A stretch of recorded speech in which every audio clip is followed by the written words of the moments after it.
All right, James Thomas Morning Blend. I'm here with two favorite critics. I got Chanel, I got Tony. He's got Freaky Tales up. We're going to do that first. Let's talk about Freaky Tales. Tony, what's it all about? So it's an anthology film, really four different short films in one in the 1980s Oakland to kind of show the magic around that. It's punks versus Nazis. There's a rap battle. There's a newly changed thug and an NBA All-Star, and there's so much to it. It just doesn't really amount to much, unfortunately. Right. Janelle? Actually quite enjoyed it. I thought it was a great twist on a period piece. It had touches of Quentin Tarantino's fantastical like gruesome endings. Um, I think it was great. I love those interconnected where you're searching for how does this all connect, and it pays off wonderfully at the end with everybody. I am a big fan of Ben Mendelsohn, so like he can play anything, and I'm like perfect. He does a great job as a corrupt cop. I hope that A24 contacts Jay Ellis and puts him in some more weird stuff because he definitely pulled it off at the end as Eric Sleepy Floyd, the Warriors in the 1987 Oakland.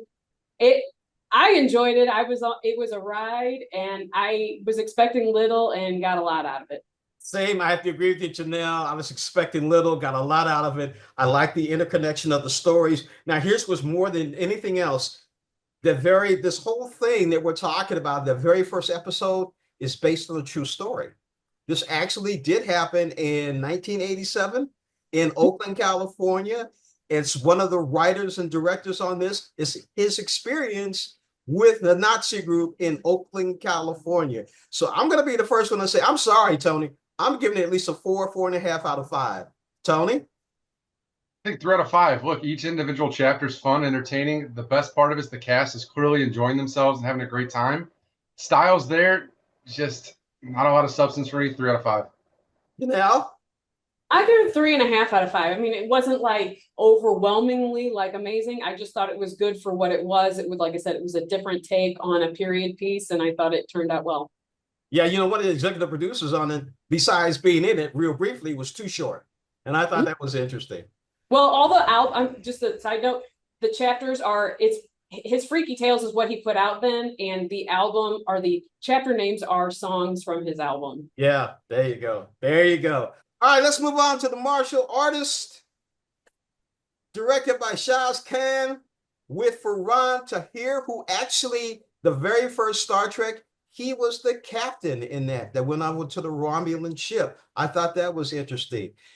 Tony, let's talk about the MMA fighter destined for greatness, but what happens to him? So rising mixed martial artist, attempting to rise the ladder in Pakistan and get noticed. And it follows a lot of familiar pitfalls of mental health and past generational trauma.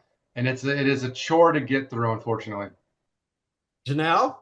Agreed. It was a slog to get through. It lost me about 3 minutes in. It was some of the not best acting I had seen in a while, and I just it was it you could see it for everybody who'd seen the Monkey Man. You could see some of that formula in it. It did not translate well. It hit home with me. I really enjoyed it. Sorry, guys. I really loved it. I thought it was great. Yes, the martial arts, I wanted to see a little bit more into it, but I think the theme of the whole story was basically finding himself. That was the number one theme in finding himself. He didn't find himself until actually he hooked up with Dada in Pakistan. So I'm going to give a rating on this one to somewhere between 3.5 and a 4 for the martial artist. Janelle. Oh, I'd give it somewhere around a 1.5, 2. He might have found himself, but he lost me along the way. So like I no. Tony? I'll go to, I even had to rewind this to check something to see why this didn't make sense the first watch. I mean, the slow pacing, the subpar acting, will put it nicely. But shout out my boy Herb Dean for the UFC fans. He's got a nice little appearance in there. But you're going to suspend some disbelief to enjoy this one. 2 out of 5.